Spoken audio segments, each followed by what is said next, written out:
Hello, dear students. Today we have proposition 3 of book 4. Oops, we should say book 4. That says 6. We wanted to say 4.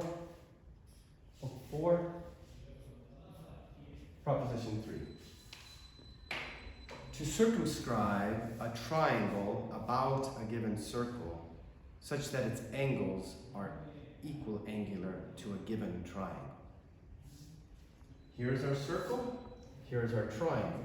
Thus, it is required to circumscribe about this circle a triangle which is equiangular with this given triangle, okay?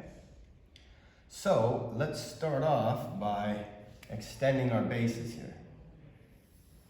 Extend this line, extend it here, okay? Now we have some angles, exterior angles to this triangle, and exterior angle over here, okay? Let's arbitrarily make ourselves, let's find the center and drop a line arbitrarily. Okay? Now, so the center falling on the circumference. From this line and this point on it, let's draw an angle which is equal to a given angle, and let it be that little red angle over there.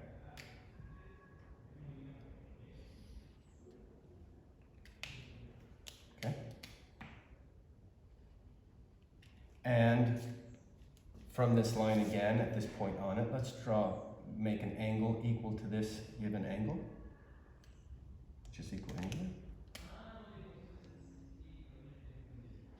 Something like that, see? Okay, so now this angle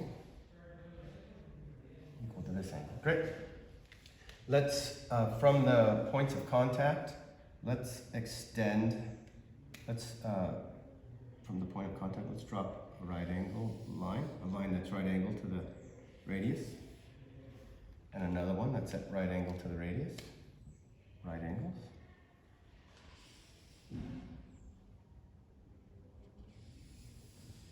Okay, and another that's at right angles.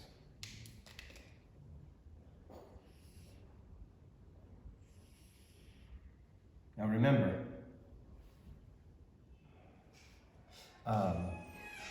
if a line falls at right angles to the radius, that line touches the circle. So this line is touching this circle, so is this line, and so is this line. Because from the radius or the diameter, a line has been dropped at right angles from the extreme where it touches the circle. We've proved in the past that that line then necessarily touches the circle, it doesn't cut it. Okay? Now, these will meet. This is where I want you to question me on this. I don't have a great way to explain this, but I want to be precise here. If we drop two tangents from this circle, from the diameter, they're not going to meet, because here you have a straight line falling upon a straight line, creating the exterior angles not less than two right angles. And we all agreed from the common notion or postulate 5 of book 1 that in order for the straight lines to meet, that line which falls on them has to create interior angles which together are less than two right angles. But these are clearly two right angles. So how do we know that these are going to meet here? Well, it's like this. If these were not less than two right angles, the only way they could be less than two right angles if they were both coming from the diameter. But they're not coming from the diameter. And this line which falls upon them necessarily creates angles less than two right angles. Like I say, I'm comfortable with that, but I think there's probably a better way to explain it. Okay? So these will meet and these will meet, and you'll end up a three-sided figure, which is a triangle. So this is a triangle.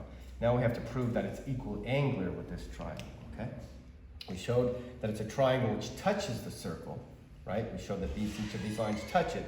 So now all we have to do is show that this is equiangular with this. Okay? Great.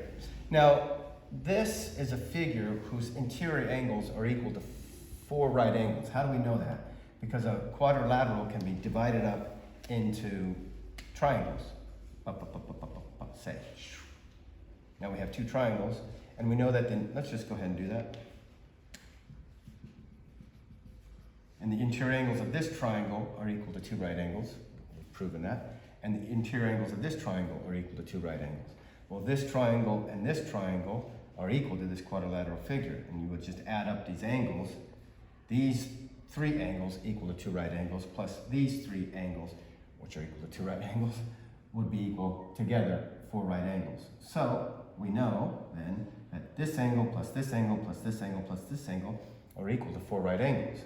But these were dropped at right angles. So if all 4 of these equal 4 right angles, and this are each a right angle, then that is to say they equal 2 right angles, the remaining 2 are also equal to 2 right angles, okay? So this angle and this angle are equal to 2 right angles. Therefore,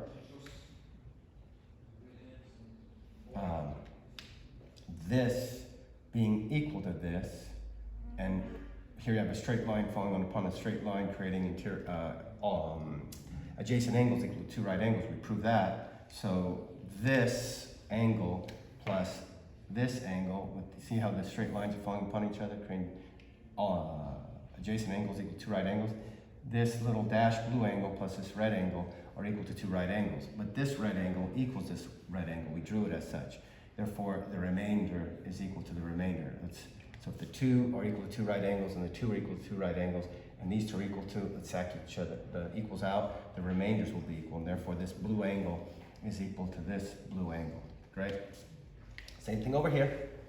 Right angles, 4 right angles, take out the 2 right angles, the remaining 2 are equal to 2 right angles, but this one equals this one, therefore this one equals this one.